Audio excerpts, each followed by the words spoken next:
ተመልካቾቻችን የደረሰን ዜና አለ።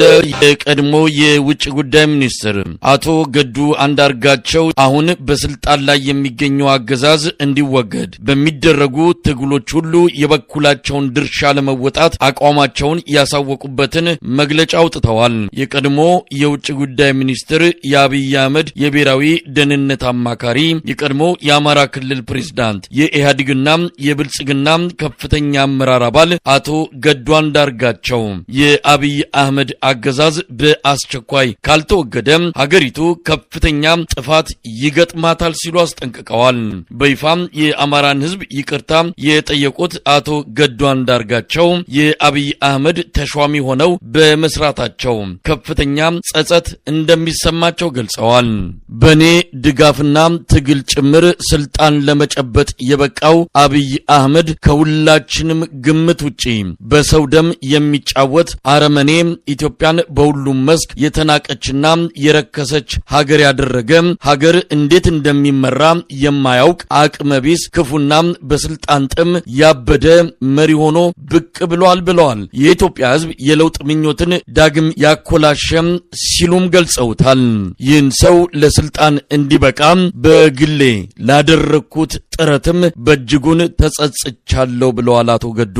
አሁን በስልጣን ላይ ያለው አገዛዝ የዛሬ 6 ዓመት በለውጥ ሰበብ ወደ ስልጣን ሲመጣ ያመጣው ለውጥን ሳይሆን ነውጥን፣ ቀውስንና የሚሊዮን ኢትዮጵያን ሕይወት ቅርጥፍ አድርጎ የበላ አገዛዝ ሆኖ ነው ያረፈው ብለዋል አቶ ገዱ። ከሁሉም በላይ አብይ አህመድን የመሰለ ደካማና ክፉ ሰው የኢትዮጵያ መሪ እንዲሆን ድጋፍ በመስጠቴና የሱም ተሿሚ ሆኜ በማገልገሌ ልባዊ ጸጸት ይሰማኛል። የዚያ አገዛዝ አካል ሆኜም በህዝብ ላይ በተፈጸመው ወታደራዊና ፖለቲካዊ ጥቃቶች ለደረሱ እልቂቶች፣ መፈናቀሎች፣ አፈናዎችና ሌሎች ልዩ ልዩ አካላዊና ስለንቦናዊ በደሎች ሁሉ በአጠቃላይ የኢትዮጵያን ህዝብ በተለየ ሁኔታ ደግሞ በዚሁ በብልጽግና አገዛዝ ለከፋ ጥቃት ለተዳረገው የአማራ ህዝብ ልባዊ ይቅርታ እጠይቃለሁ ብለዋል አቶ ገዱ አንዳርጋቸው።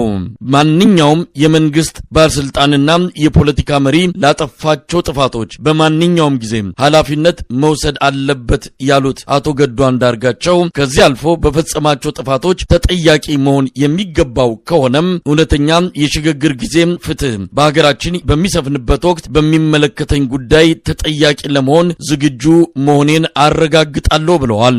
በኔም በኩል ለተበደለው ወገኔ ማድረግ የምችለው የወቅቱን የአማራ ህዝብ ትግል በመቀላቀል አቅሜ በፈቀደልኝ መጠን በቀሪው ዘመኔ ህዝብን ለመካስ የሚችለውን መስዋዕትነት ሁሉ ለመክፈል ፍላጎትና ዝግጁነት ያለኝ መሆኑን በዚህ አጋጣሚ እገልጻለሁ ብለዋል በመግለጫቸው አቶ ገዱ በመግለጫቸው ማጠቃለያም ለተለያዩ አካላት ጥሪ ያደረጉ ሲሆን በቅድሚያ ያለ ቦታችሁ የተሰለፋችሁ የአማራ ክልል የጸጥታ መዋቅር አባላት፣ በመካከለኛና በዝቅተኛ ደረጃ የምትገኙ የፖለቲካ አመራሮች በማንነት ላይ አተኩሮ የተከፈተውን ጸረ አማራ ዘመቻ ፍትሃዊ ባለመሆኑ ልትቃወሙት ይገባል።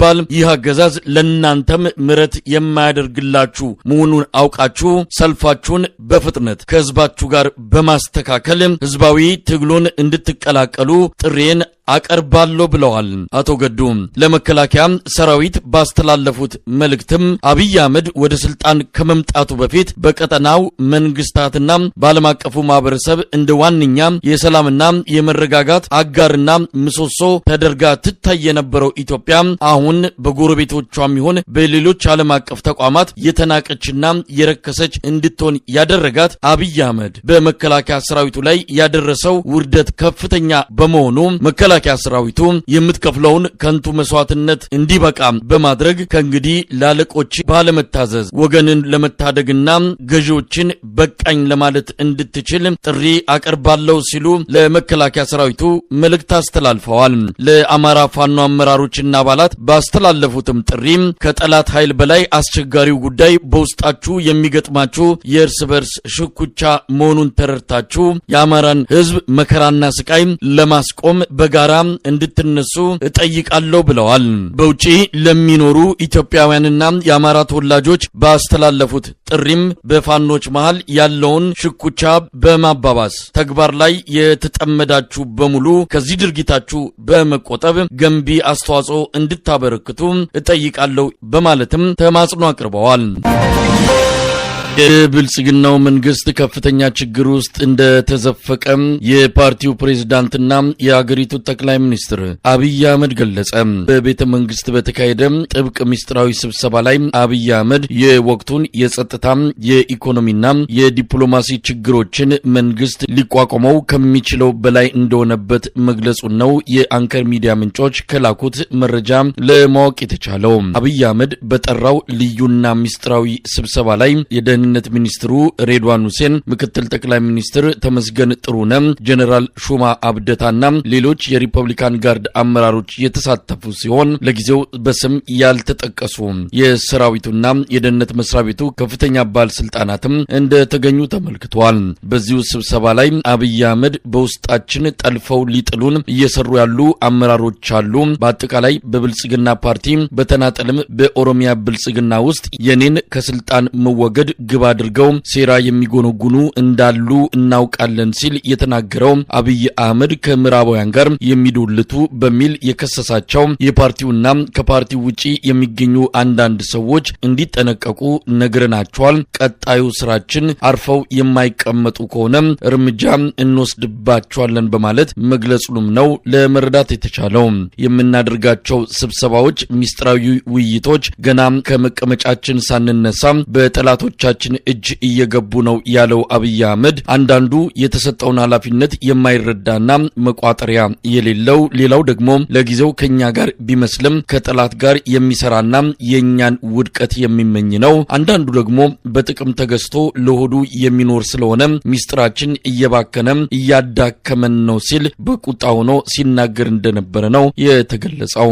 አብይ አህመድ የሚመራው መንግስት የገባበትን ፈተና በዝርዝር ሲያስረዳም የኑሮ ውድነት፣ የዶላር እጥረት፣ የበጀት ጉድለት፣ የኢንቨስተሮች ከሀገር እየሸሹ መሆናቸው እጅግ አደገኛ ችግር ውስጥ እንደከተተው በግልጽ ተናግሯል። በአጠቃላይም በኢኮኖሚው ዘርፍ መጠነ ሰፊ አደጋዎች እንደተከሰቱ የተናገረው አብይ አህመድ ለመጠገንም ሆነ ለማስተካከል የሚያስችሉ እድሎች እየጠበቡ መምጣታቸውን ተስፋ በመቁረጥ ስሜት ውስጥ ሆኖ ሲናገር እንደነበርም ተመልክቷል። የሀገሪቱን የጸጥታ ሁኔታ በተመለከተም በአማራና በኦሮሚያ ክልሎች ያለው ሁኔታ ከጊዜ ወደ ጊዜ እየተባባሰ መምጣቱን፣ መንግስት የመቆጣጠር አቅሙ እየተዳከመ መሆኑን ያነሳው አብይ አህመድ መከላከያ ሰራዊቱ የጸጥታውን ችግር ለመቅረፍ የሚያስችል አቅምና ጥንካሬው እየላላ እንደሆነም አመልክቷል። የጸጥታውና የኢኮኖሚው ቀውሶች የሀገሪቱን ገጽታ ማበላሸታቸውን በመጥቀስ በዚህም ዲፕሎማሲው ግዙፍ ችግር ውስጥ ገብቶብናል ሲል ተናግሯል። አብይ አህመድ በግልጽም ኢትዮጵያ ከምስራቁም ሆነ ከምዕራቡ ዓለማት ተገላለች ብሏል። እርዳታም ይሁን ብድር የማግኘት እድል እጅግ አስቸጋሪ እየሆነ እንደመጣ የዓለም ባንክና የዓለም አቀፉ የገንዘብ ድርጅት IMF ብድር ለመስጠት በሰብአዊ መብት ስም ያስቀመጡት ቅድመ ሁኔታ ፈተና እንደሆነ ነው አብይ አህመድ ያነሳው። አሁን የተለያዩ የዓለም አቀፍ ተቋማትና ዲፕሎማቶች በድፍረትና በንቀት መንፈስ ሆነው የሽግግር መንግስት መመስረት እንዳለብን ማሳሰብ ጀምረዋል ሲል አብይ አህመድ በቁጭትና በንዴት ሆኖ መናገሩም ተሰምቷል። የሽግግር መንግስቱ አጀንዳ የአሜሪካና የአውሮፓ ቢሆንም ሩሲያና ቻይና ሊረዱን አልቻሉም። ከቅርብ ጊዜ ወዲህ ከኛ ቀጠና እጃቸውን መሰብሰብ ጀምረዋል። ፊታቸውን ማዞር ከጀመሩ ውለው አድረዋል ብሏል አብይ አህመድ በቤተ መንግስቱ ሚስጥራዊ ስብሰባ ላይ።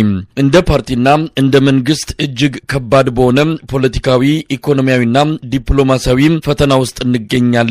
የህልውና አደጋ ተጋርጦብናል።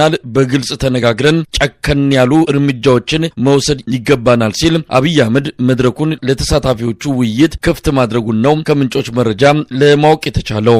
አብይ አህመድ ከለማ መገርሳና ጀዋር መሐመድ ጋር ሆኖ ብልጽግናን ለማፍረስ እየሰራ ያለ አመራር ኦሮሚያ ብልጽግና ውስጥ እንዲሁም በፌዴራል ሚኒስትርነት እየሰራ ያለ አለ ሲል ማንን ለመግለጽ እንደሆነ በግልጽ የታወቀ ነገር የለም። ከምዕራባውያን ጋር የሚዶልቱ ከሲአይኤ ጋር ግንኙነት ያላቸው እነ እንዳሉ የደረስንባቸው ሰዎችም አሉ። ውስጣችን ሆነው የሚያደሙንን የጭቃ ላይ እሾኮችን በቅርቡ እርምጃ እንወስድባቸዋለን ሲል ማስጠንቀቁንም የስብሰባውን ሂደት ካደረሱን ምንጮች መረጃ ለማወቅ ተችሏል።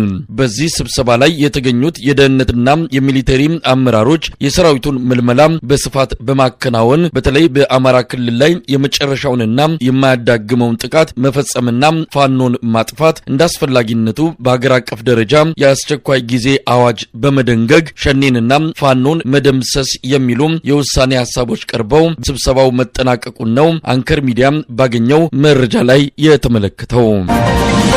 ተመልካቾቻችን ዜናዎቹ እነዚህ ነበሩ። ከአንከር ሚዲያ ዝግጅት ክፍል መሳይ መኮንን አስተናገድኳችሁ። ጤና ይስጥልኝ።